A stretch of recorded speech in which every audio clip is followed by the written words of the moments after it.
Statistik mengungkap Indonesia mengalami deflasi selama 5 bulan berturut-turut. Tren deflasi ini terjadi di tengah maraknya pemutusan hubungan kerja dan turunnya jumlah kelas menengah. Namun menurut pemerintah, deflasi terjadi bukan karena pelemahan daya beli. Ada apa sebenarnya dengan ekonomi RI?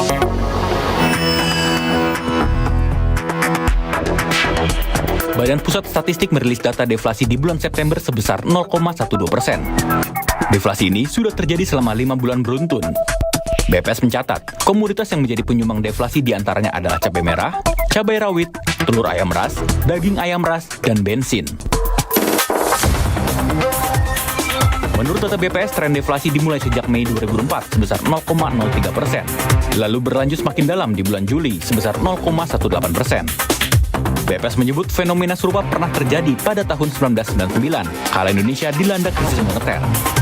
Saat itu, deflasi terjadi selama 7 bulan beruntun. Deflasi 3 bulan beruntun juga pernah terjadi saat pandemi COVID 2020 karena anjloknya daya beli masyarakat. Namun Menteri Perdagangan Zulkifli Hasan mengatakan, tren deflasi saat ini belum tentu disebabkan oleh daya beli, tetapi lebih karena harga pangan yang terlalu murah. Tapi kalau harga terlalu murah, nah kalau saya ngomong terlalu murah pasti saya dibeli lagi nih, harga terlalu murah. Misalnya patokan kita 40.000 di pasar cuma 15.000, itu langsung bangkrut petaninya, gitu loh. Nah, apakah itu terkait dengan daya beli? Saya kira kalau saya kirim ke pasar-pasar, memang yang nampak itu karena peralihan musim dulu ya, dulu kan hujan, habis itu enggak gitu, sehingga panennya itu sempurna. Meski pemerintah membantah deflasi terjadi karena pelemahan daya beli, saat ini Indonesia tengah dilanda badai pemutusan hubungan kerja atau PHK. Jumlah kelas menengah juga menurun, padahal selama ini konsumsi kelas menengah jadi motor penggerak perekonomian.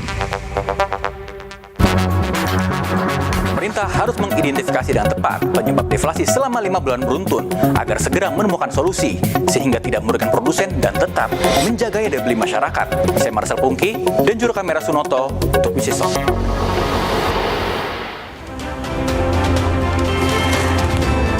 Halo, selamat malam saudara, bertemu lagi di Bisnis Talk bersama saya Sister Tarigan. Deflasi terjadi selama 5 bulan berturut-turut. Fakta ini membawa kekhawatiran karena merefleksikan daya beli masyarakat yang turun.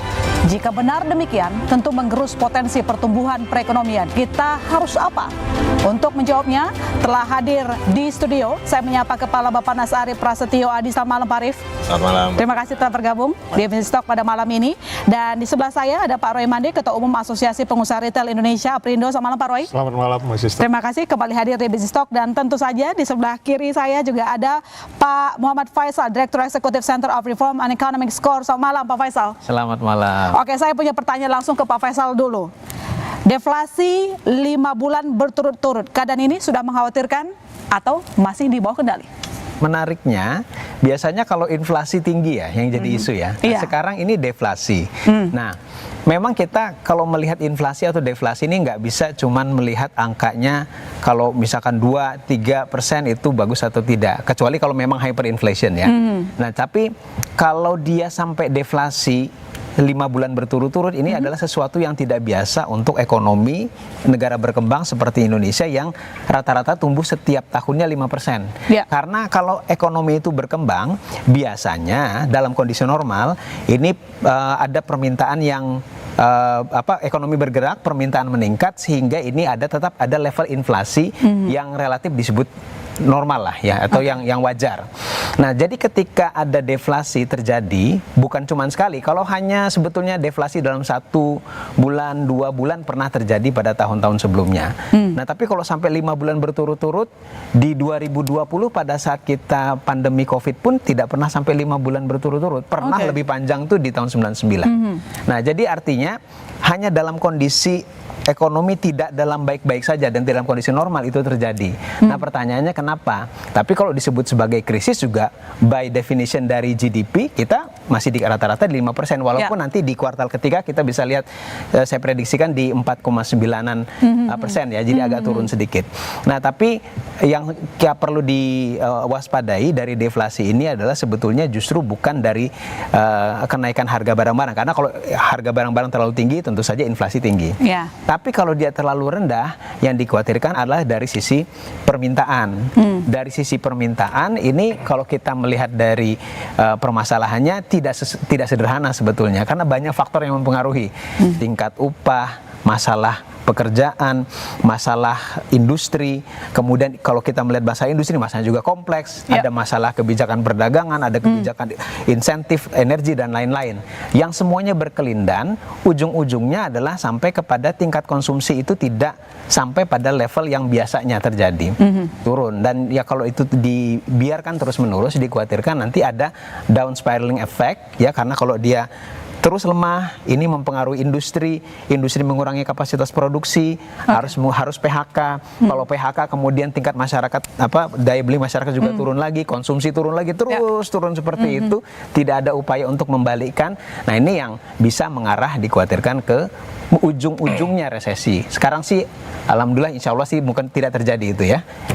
Tapi sekarang Anda lihatnya, karena tadi mengatakan bahwa situasi deflasi 5 bulan berturut-turut bukan hal yang wajar, apakah ini sudah menjadi alarm berbahaya yang harus ditangani segera oleh pemerintah? Ya, yang jelas kalau sekarang ini kita lihat dari indikasinya sudah mengarah ke sana. Ya, kalau sebetulnya begini, kalau kita lihat dari berbagai macam, ini bukan hanya deflasi sebetulnya, karena kita harus lihat cross check juga dengan berbagai macam faktor yang lain. Barusan kita dengar bahwa BPS mengukur jumlah orang kelas menengah itu turun hampir 10 juta. Ya, yang dari kategori pengeluarannya 2 sampai 10 juta turun ke di bawah 2 juta. Itu jumlah ada 10 juta. Jadi turun nih spending mereka. Upah juga turun hanya di awal 2024 hanya naik 0,7%, padahal pertumbuhan ekonomi 5%. Terlalu rendah kenaikan upah realnya ya. Tabungan juga gitu. Tabungan setelah pandemi itu rata-rata saldo 99% masyarakat yang punya rekening itu hanya 1, sekian juta saldonya rata-rata. Padahal sebelum pandemi di atas 3 juta. Nah, jadi tabungan juga kurang, upah juga kurang, konsumsi juga kurang. Kalau kita lihat indikator konsumsi banyak retail, kita lihat bagaimana perlambatan orang yang membeli untuk barang-barang durable goods sampai ke pakaian, sampai sekarang kita lihat juga terjadi deflasi sampai ke volatile food, gitu ya. Karena kita kalau ngomongin soal upah nih kok kayaknya agak berat juga ya, PHK di mana-mana, kalau ekspektasinya naikin upah agak PR juga. Nanti saya tanya, kita perluas pembahasan tersebut. Sebelum saya ke Pak Arief, saya ke Pak Roy. Pak Roy, 5 bulan deflasi, bagaimana penjualan di retail? Anjlok nggak? Ya, dari report yang kami dapatkan dari anggota-anggota Asosiasi Pengusaha Retail Indonesia, kita bagi ya retail atau sektor usaha retail yang di Jawa, kemudian yang di luar Jawa. Karena kita tahu ekonomi kita di Jawa itu 65%. Ya, penduduk kita juga 60% itu di Jawa. Jadi kalau kita lihat di luar Jawa, karena memang majority daripada masyarakat itu adalah pekebun, ya, petani, kemudian juga macam-macam yang dilakukan yang non industri. Tapi yang sektor industri manufaktur itu ada di Jawa konsentrasinya. Apalagi kita bicara di Jabodetabek. Jadi penurunannya sangat signifikan yang kami rekam saat ini. Untuk Pulau Jawa ya, itu kita punya rata-rata minusnya itu sekarang di dalam akibat deflasi 5 bulan ini. Same store growth-nya itu kita dapatkan data minus 3 sampai 4%. Ya, untuk di Jawa. Ya, jadi ini sangat signifikan karena kita sudah bicara bukan positif ya growth.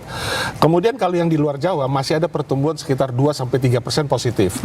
Nah, kalau kita geser ke Jabodetabek karena memang pusat industri ada di sana. Kita tahu bahwa sekarang informasi yang kita dapatkan itu sudah minus 5 sampai minus 6. Ya, sales same growth-nya. Nah, apa artinya? Artinya berarti ada pengurangan basket size yang merupakan productivity daripada sektor retail yang bermula diawali dengan daya beli yang menurun. Jadi daya beli yang menurun ini karena apa? Karena memang kita tahu BPS sudah sampaikan sudah 9 juta tadi Pak Faisal katakan dari penurunan level kita sudah 9 juta. Ya. Nah, dari kondisi itu kita sudah tahu bahwa ada peralihan dari pekerjaan formal yang memang gaji tetap, kemudian belanja tetap juga, sekarang menjadi kerjaan yang informal, Oke. ya, sektor jasa yang gajinya atau income-nya juga tidak tetap, sehingga belanjanya juga tidak tetap. Oke. Itu yang mengurangi produktivitas di retail dan berdampak kepada manufacturer juga mengurangi belanjanya, mengurangi produksinya dan lain sebagainya. Bukan soal pangan. Kalau pangan, kami mengapresiasi apa yang sudah dilakukan oleh Bappenas bahwa bagaimana dijaga kontinuitas ketersediaan dan kestabilan harga, dan kami sekarang ini sudah melakukan yang terbaik untuk itu. Kami sudah dapatkan berbagai kebijakan yang dilakukan. Oke, berarti Aprindo punya kesimpulan bahwa terjadinya deflasi karena penurunan daya beli, bukan alasan yang lain. Ya. Saya ke Pak Arief. Pak Arief, kalau kemarin kita lihat pembacaan data dari BPS, Komunitas Penyumbang Deflasi Bulanan September 2024, itu ada cabai merah, cabai rawit, bensin, telur ayam ras, daging ayam ras. Kenapa bisa demikian? Karena tadi kalau kita lihat Anda selalu memaparkan bahwa ini semua terjaga kok, aman di pangan. Tapi faktanya di data BPS nggak demikian.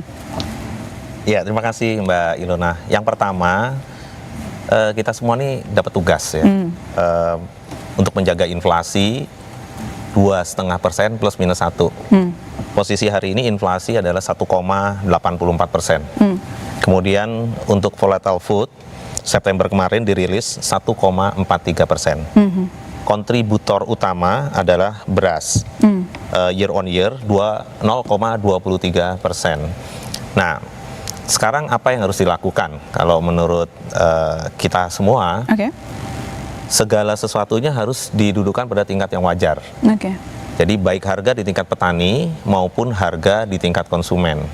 Apa yang dilakukan Badan Pangan Nasional tentunya ini atas perintah dari Pak Presiden ya. Mungkin ke depan dengan Pak Presiden terpilih juga pasti ini dijaga gitu. Mengenai yang pertama harga di tingkat petani. Dulu diskusi kita seperti ini mengenai perberasan pada waktu itu adalah impor tidak. Nomor satu, kita harusnya tidak melakukan importasi ya kalau cukup, produksi cukup, cadangan pangan pemerintah cukup, kita tidak perlu. Angkanya saya dengan Pak Menteri Pertanian, sahabat saya Pak Amran, beliau sampaikan angkanya kalau di 35 juta ton setara beras itu berarti tidak perlu ya.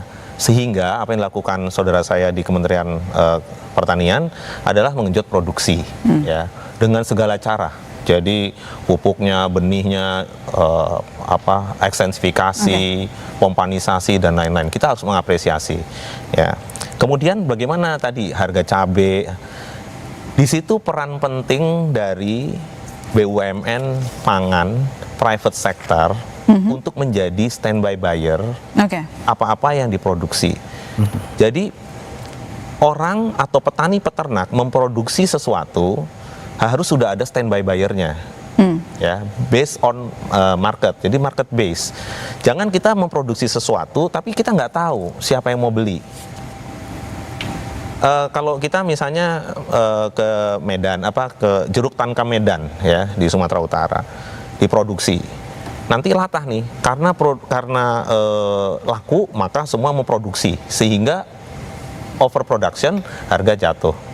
Nah, yang kita maksud adalah apabila kita bisa menghubungkan atau connectivity antara hulu dengan hilir. Ya, jadi kalau saya boleh sebut, ada salah satu perusahaan swasta misalnya memerlukan kentang untuk keripik kentangnya.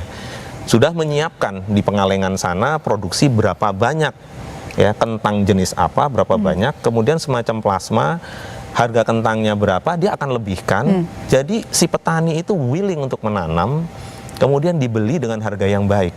Dan itu membuat closed loop bahasa teman-teman sekarang. Jadi end to end dapat. Retail juga sama. Jadi saya kalau sama Pak Roy ini, kalau kerja sama Pak Roy, seluruh retail se-Indonesia perlu gulanya berapa?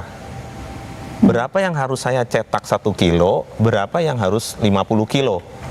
Sampai sedetail itu kami menghubungkan antara hulu sama hilir.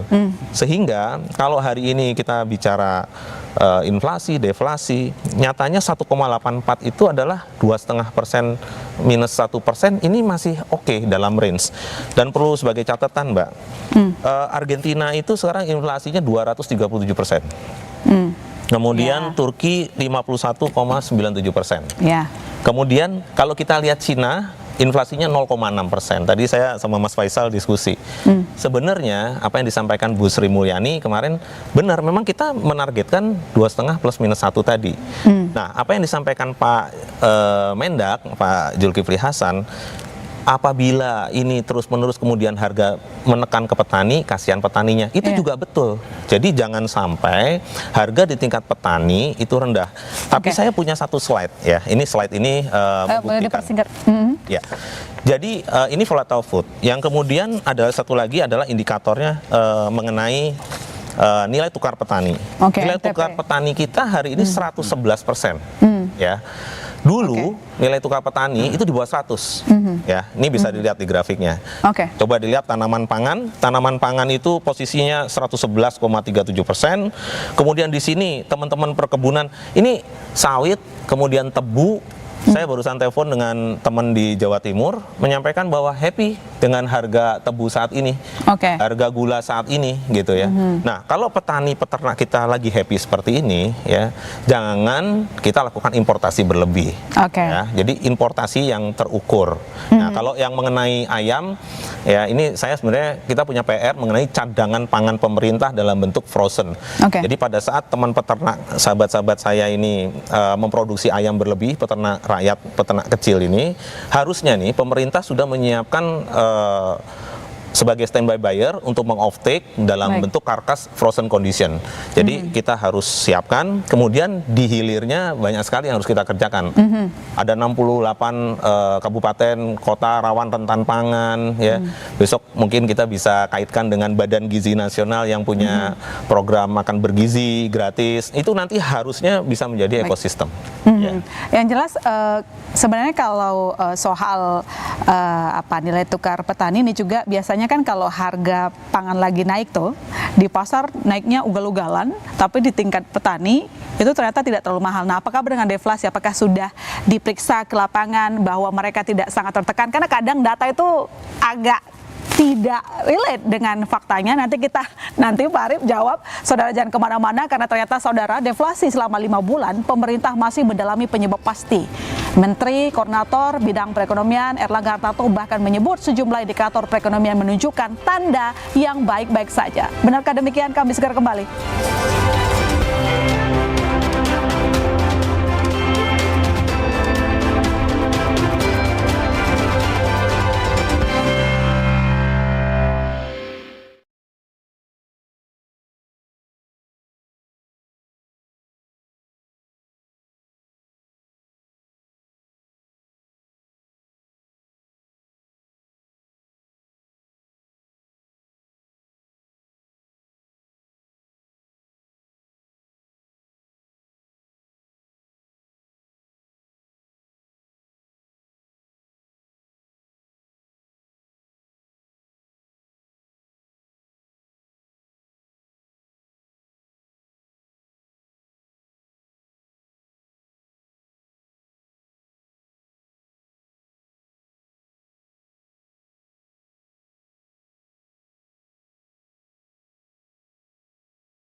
kita lanjutkan diskusi kita malam ini saudara, dan di segmen ini telah bergabung bersama kita wartawan Sinar Kontan Samsul Azhar. Selamat malam Mas Samsul. Selamat malam Ilona. Selamat malam Bapak-bapak. Malam Mas. Ya, pada data ya malam ini. Tapi sebelum kita melanjutkan diskusi kita akan mendengarkan lagi pernyataan dari Menteri Koordinator Menko Bidang Perekonomian Erlangga Hartarto yang menyebut meski deflasi sudah terjadi 5 bulan saudara, tapi ternyata indikator ekonomi baik-baik saja. Kami putarkan. Indeks keyakinan konsumen masih positif. Kemudian kita lihat juga cadangan devisa kita, itu kalau ekonomi nggak bergerak kan nggak nambah juga cadangan devisa. Apalagi kita baru melakukan pengaturan devisa hasil ekspor yang terbukti bisa mempertahankan jumlah dolar di dalam negeri, sehingga pada saat Bapak Presiden di tahun 2014 itu kita punya cadangan devisa hanya 100 miliar, tetapi sekarang sudah 150 miliar.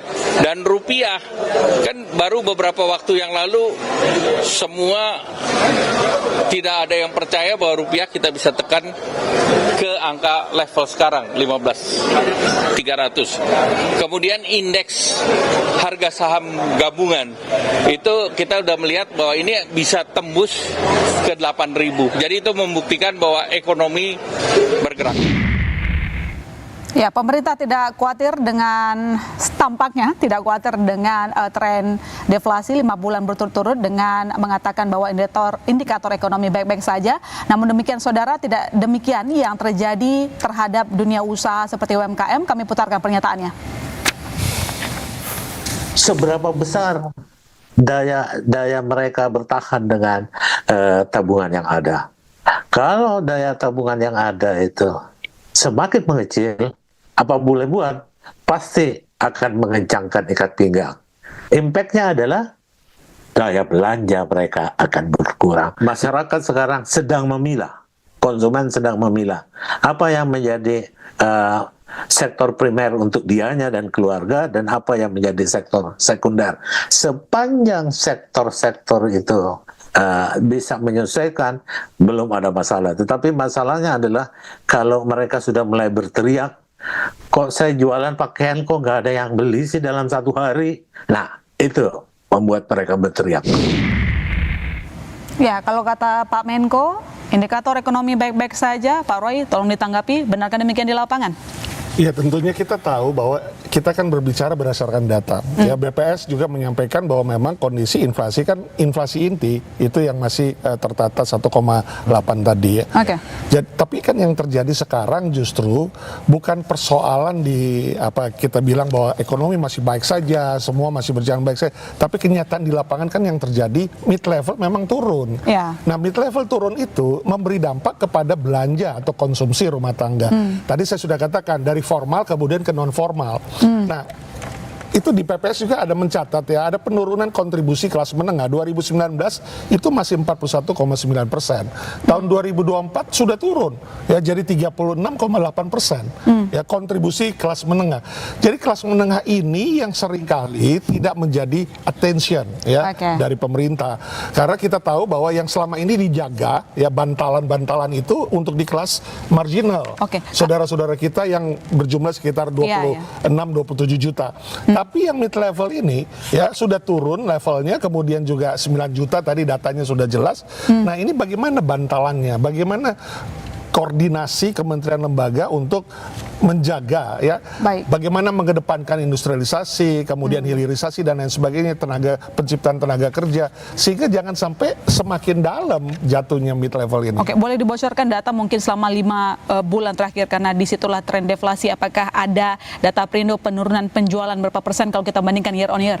Ya, tadi saya sudah katakan bahwa di Jawa ya yang memang pusat dari industri manufacturing itu jelas sangat terdampak sekali. Kita sudah dari 5 bulan ini rata-rata kita nggak pernah positif dari same store growth-nya. Tapi kalau di luar Jawa masih ada positif. Nah, kembali lagi di sini adalah bagaimana kita melihat supaya pemerintah mengambil konsentrasi untuk mid levelnya. Ya, BI rate kan sudah turun nih sekarang ya.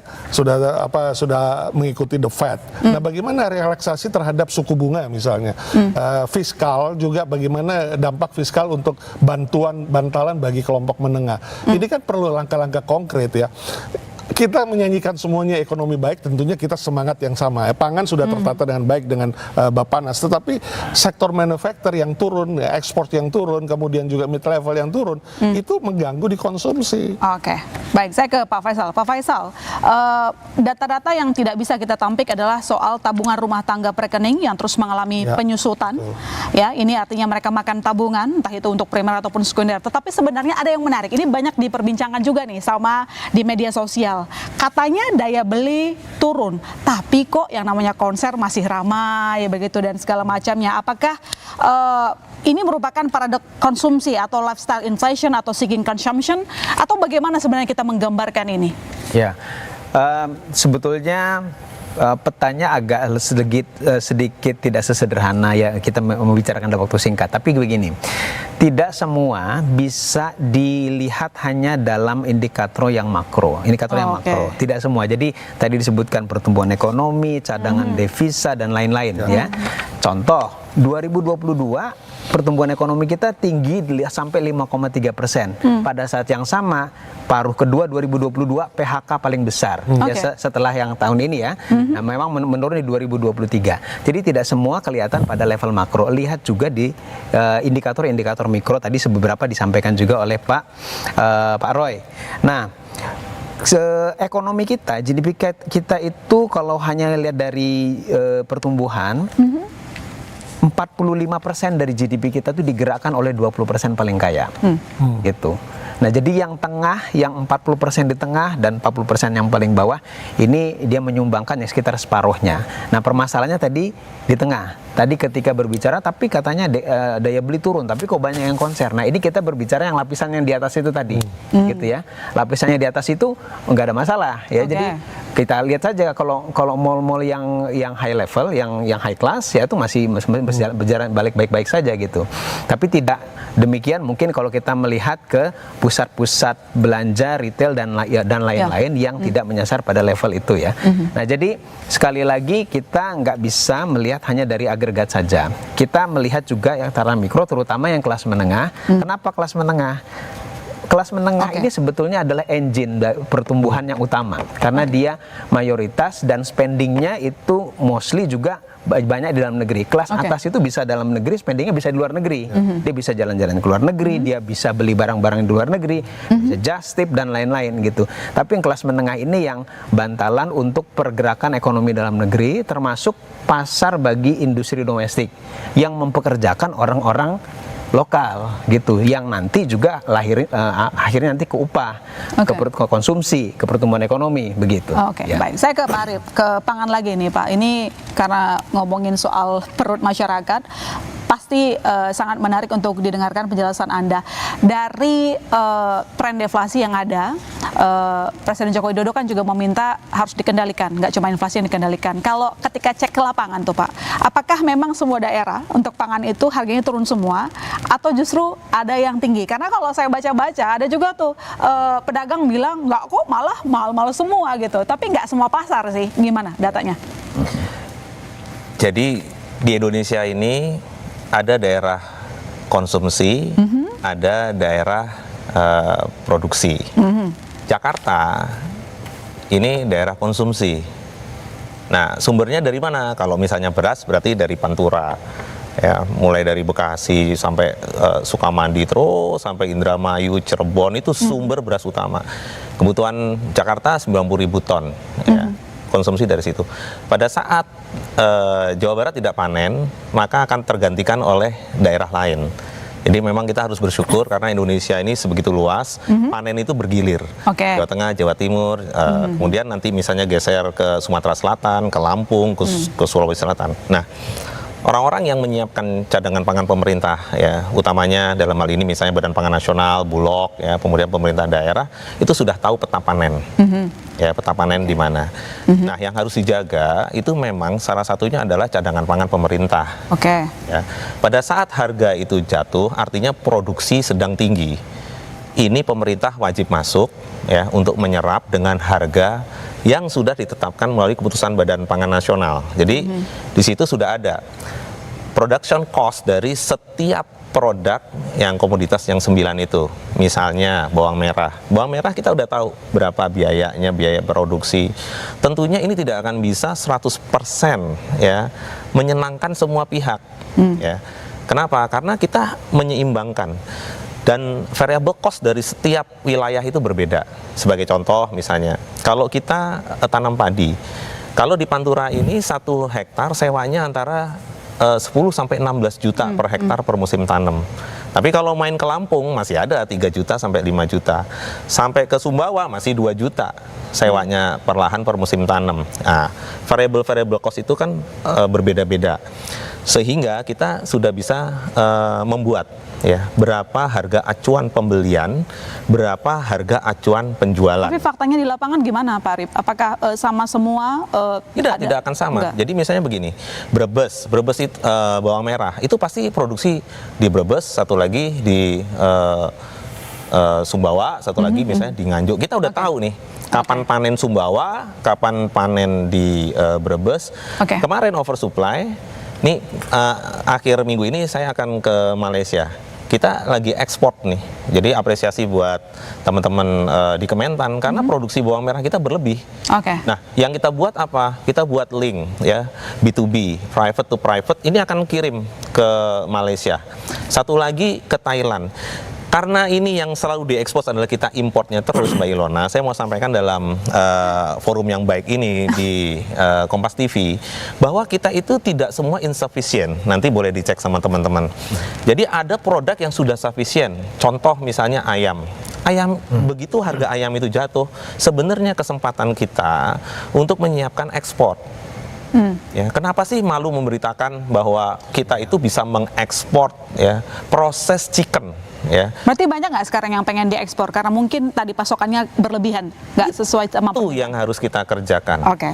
Jadi misalnya tolong dong beritakan bahwa Indonesia sudah mengekspor proses chicken ke Singapura. Dari Batam sudah private sector ya sudah mengekspor live bird ya. Untuk Hainan chicken di Singapura yang dari Johor waktu itu sempat di ban. Jadi maksud saya, ayo kita bangun iklim ini gitu ya. Jadi produksi ikut apa kata pasar. Jadi jangan sampai petani peternak kita ini memproduksi kasihan udah seperti itu harganya jatuh. Ya saya cuma ingin menghimbau bahwa peningkatan cadangan pangan pemerintah ini menjadi penting. Ya masa kita nggak punya cadangan misalnya frozen chicken, frozen meat misalnya. Bulog sekarang alhamdulillah cadangan pangannya 1,5 juta ton. Ya jadi pada saat harga produksi itu tinggi, harga jatuh, itulah pemerintah serap. Jadi saya dalam forum yang baik ini juga meminta mungkin ke depan BUMN di bidang pangan, private sectors, itu kita dorong untuk menjadi standby buyer of taker dari semua petani peternak. Ini yang dilakukan oleh Bappenas bahwa untuk menyalurkan hasil ternak maupun hasil pertanian yang mungkin tidak dapat diserap oleh pasar dalam negeri harus diekspor. Nanti kita perdalam lagi Pak Arif. Saya ke Pak Samsul. Mas, ini kalau lihat kondisi sekarang, benar nggak kita lagi deflasi? Bagaimana dengan pengaruh imported inflation? Nah, ini yang menarik. Kalau Pak Arif tadi bilang, impor jangan selalu dilihat negatif. Saya setuju. Kalau kita memang butuh, kita cukupi. Nah, kondisi sekarang, kalau data-data terakhir yang kami pantau Pak, dalam 3 bulan terakhir, impor khususnya barang konsumsi memang mengalami penurunan. Tapi ini tidak tergambar dengan pasti apakah value, nilai yang turun ini juga diikuti dengan volume. Jangan-jangan produksi yang di sana harganya turun, kita nilainya jadi ikut turun, tapi secara volume naik. Ini tergambar. Sisi lain ada risetnya salah satu bank swasta itu bilang kalau deflasi 5 bulan terakhir ini pertama adalah karena imported inflation. Kita tahu semua tadi disebut rupiah menguat. Rupiah menguat berarti tekanan inflasi dari barang impor berkurang. Tapi ada catatan penting dari riset itu adalah bahwa kalau penyebab deflasi itu salah satunya adalah karena produksi industri yang berlebih mengakibatkan suplai barang bertambah sehingga harga turun. Itu secara teori. Tapi faktanya PMI manufaktur kita tadi yang disebut oleh Pak Roy juga pesimistis di bawah 50. Artinya apa? Nah, catatan tadi yang saya kutip dari hasil riset itu sangat memungkinkan bahwa ini terjadi karena oversupply yang terjadi di Cina. Banyak barang masuk, tidak spesifik pangan, Pak Arief, tapi barang-barang yang sifatnya consumer good yang banyak dikonsumsi oleh masyarakat kita secara tidak sadar naik karena di satu sisi negara besar Cina yang produksinya luar biasa ini dia butuh membuang barang. Tidak hanya barang konsumsi, mungkin baja dan sebagainya seperti kita lihat bersama.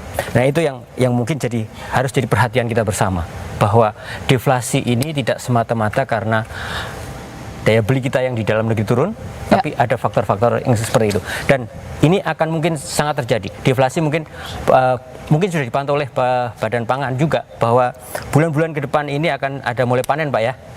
Akan sangat mungkin harga beras turun, Pak ya. Ya, kondisi ini mungkin menjadi tekanan lagi deflasi. Nah, kalau pas panen raya ini biasanya nilai tukar petani juga terkoreksi biasanya, Pak. Jadi mungkin moga-moga ini gimana caranya biar yang Bapak upayakan tadi tidak terlalu tertekan. Oke, nanti pernyataan dari Mas Samsul akan dijawab oleh Pak Arief, dan saudara jangan kemana-mana, kami segera kembali karena memang deflasi selama 5 bulan, saudara. Presiden Joko Widodo tegaskan inflasi dan deflasi harus sama-sama dikendalikan. Bagaimana caranya? Nanti kita bahas.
coba dicek betul. Deflasi itu karena penurunan harga-harga barang,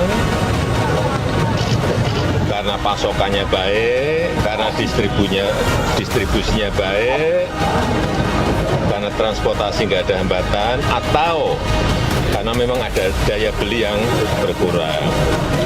Tetapi apapun yang namanya deflasi maupun inflasi itu dua-duanya memang harus dikendalikan sehingga harga stabil, tidak merugikan produsen, bisa petani, bisa nelayan, bisa UMKM, bisa pabrikan, tapi juga dari sisi konsumen supaya harga juga tidak naik.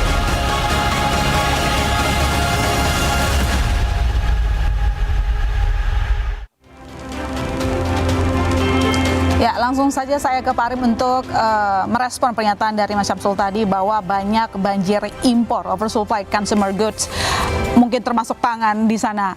Jawaban Anda terkait hal itu, apakah memang sudah dipertimbangkan, hitung baik-baik karena bentar lagi juga akan ada panen raya, jangan sampai petani kita rugi, modalnya di Indonesia itu bertani mahal loh Pak. Setuju. Jadi yang harus kita jaga adalah petani-petani dan peternak kita. Ya, sehingga tadi kita sampaikan bahwa importasi itu importasi yang terukur. Oke. Ya. Yang kedua mengenai currency. Ya. Currency ini mulai dari 14.000, 14.500. Kemarin pada saat 16.200 juga ada yang diimpor. Ya. Artinya kita ini kan menghitung. Kalau di retail bisnis ini ada namanya moving average. Saya cukup lama dengan Pak Roy di industri retail. Jadi moving average itu kita bisa hitung. Berapa quantity kali harga, quantity kali harga. Harga itu maksudnya dengan currency hari ini 15.700. Okay. Minggu lalu bisa 15.3, 15.2. 3 minggu lalu 16.200 gitu ya. Sehingga mereka ada juga hedging ya. Banyak strategi yang bisa kita lakukan. Tetapi sebagai informasi bahwa seminggu terakhir India melepas ban-nya untuk ekspor misalnya beras. Ya. Kemarin ada boleh ekspor beras dari India, tetapi basmati rice. Ya. Sedangkan pasar dunia itu basmati tidak sebesar steam rice, ya. Beras yang biasa kita konsumsi gitu. Sehingga harga di Thailand juga turun, harga di Vietnam turun. Tapi India ini pintar untuk melindungi petaninya. Jadi dia membatasi harga 490 US dollar per metric ton. Gitu. Jadi dia tidak akan melepas di bawah itu, ya. Okay. 500, ya, angka itu angka yang bagus ya. Artinya mereka juga mengekspor tapi melindungi petaninya. Nah sekarang berarti si Thailand dan Vietnam tidak bisa main-main dengan harganya, gitu ya. Kemarin kan mereka bisa sampai 650, 670, ya. Nah sekarang Indonesia bagaimana? Indonesia itu ya sebaiknya hari ini kita tingkatkan produksi kita. Khusus untuk beras harus 35 juta ton setara beras. Ya, sehingga kita melupakan import. Import itu hanya dilakukan untuk special rice. Jadi misalnya kalau basmati, kemudian kita mau di hotel, restoran yang restoran Arab gitu ya, makanan Arab. Nah, itu iya, ya untuk kebutuhan-kebutuhan khusus. Dan lagi pula kan bentar lagi juga akan ada panen raya. Tampaknya impor itu tidak perlu kita. Kalau panen raya, ya hari ini sampai dengan Februari ini kita masih perlu berjuang untuk mempertahankan stok kita. Baik. Kita perlu 2,5 juta ton sampai 2,6 juta ton per bulan. Ya. Kalau produksi kita di bawah 2,5 juta ton setara beras, ya, berarti kita harus persiapkan benar cadangan pangannya sampai Januari dan Februari, Mbak Ilona. Jadi kita dari bulan 10 sampai bulan 2 nanti tahun depan, ini kita harus mempersiapkan cadangan. Jangan lupa, pada saat nanti panen raya di bulan Maret, April, itu fungsi Bulog ya melakukan serapan. Oh ya, itu yang kita harapkan, jangan sampai nanti para petani rugi. Dan Bulog harus HIT. siapkan dryer, ya, siapkan pengering untuk kadar air diturunkan sampai 14% dan bisa disimpan. Dan itu nanti ya baru bisa untuk menstabilkan pasokan dan menstabilkan harga di saat paceklik. Oke, baik. Saya ke Pak Faisal, melihat tren yang ada sekarang, apakah Anda melihat bahwa deflasi masih akan terus berlanjut, dan jika tidak ditangani, efek buruknya, mimpi buruknya apa untuk Indonesia? Prediksi saya deflasi ada masih kemungkinan terjadi di Oktober. Biasanya naik inflasi itu di November atau mungkin paling tidak di Desember lah. Nah, tapi secara keseluruhan kalau saya prediksikan sekarang memang masih 1,8% inflasinya. Ini bisa sampai di bawah 1,5% sampai dengan Desember. Jadi artinya kondisinya di bawah 2020 yang 1,68% inflasinya. Nah, ini kan agak-agak anomali. Tapi saya boleh respon tadi yang masalah impor ya, karena sebetulnya kalau dalam konteks sekarang ini kaitannya tadi juga dengan disampaikan Pak Roy, manufaktur itu sudah kontraksi 3 bulan berturut-turut. Ini ada kaitannya sama impor sebetulnya. Nah, kalau kita bedah kenapa kontraksi di bawah 50 itu ordernya turun. Ya, ordernya turun berarti dari market domestik nih turun.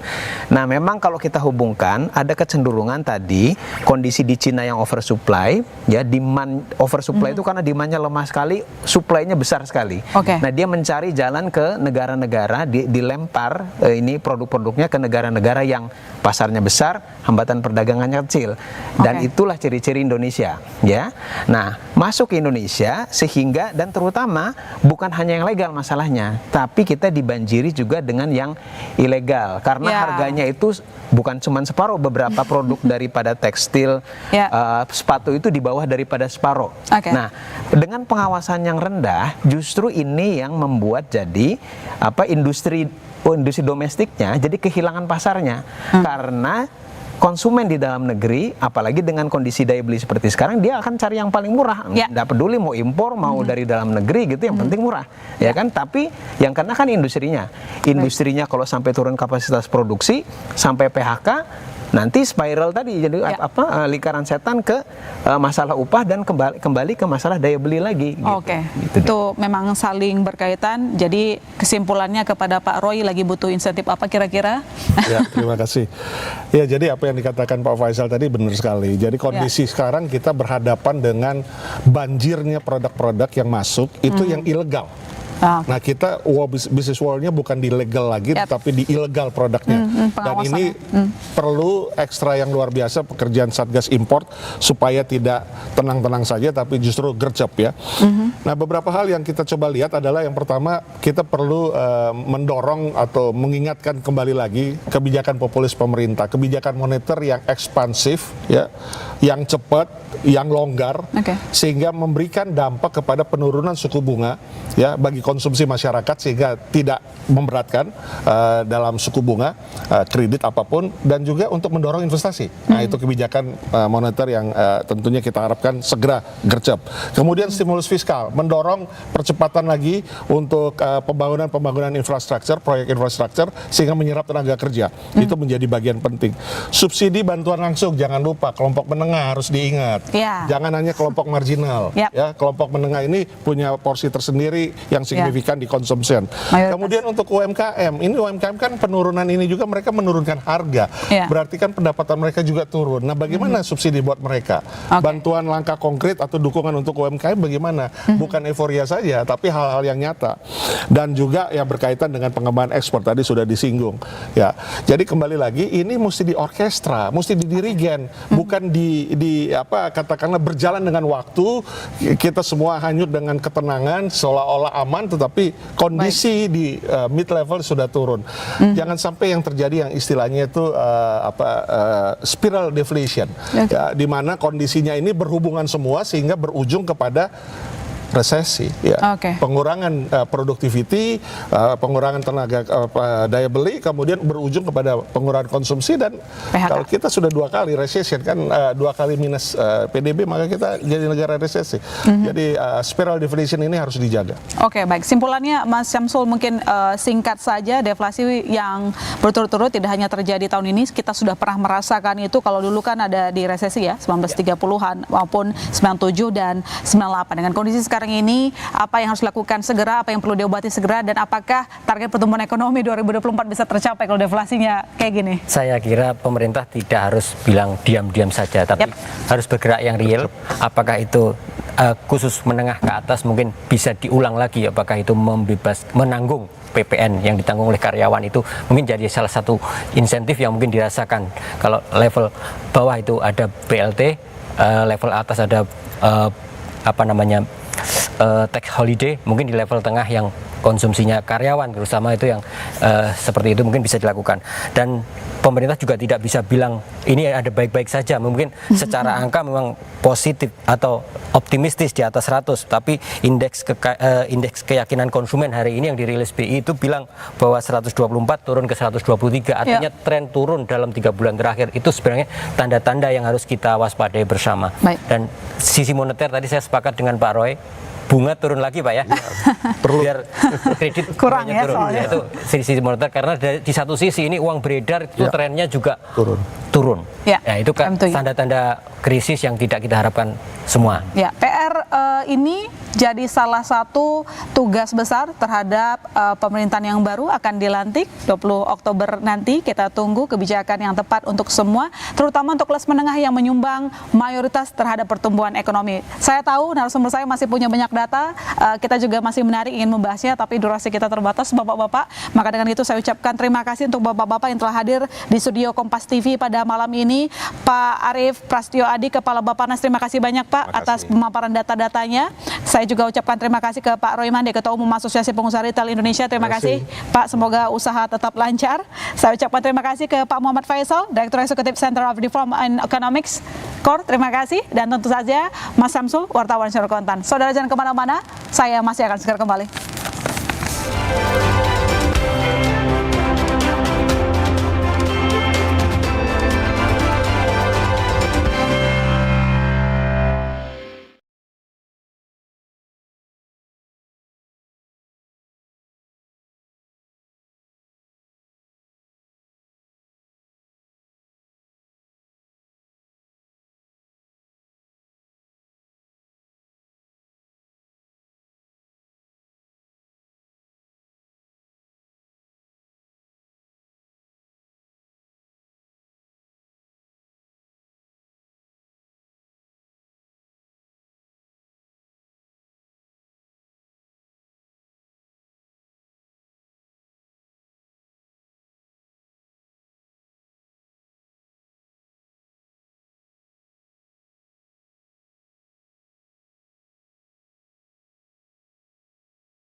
Ya, deflasi 5 bulan berturut-turut bukan situasi yang harus dianggap masalah biasa. Sudah harus diatasi, menolong kantong rakyat yang kian menipis. Dengan demikian saya masih serta dengan undur diri. Sampai jumpa Selasa depan di Business Talk.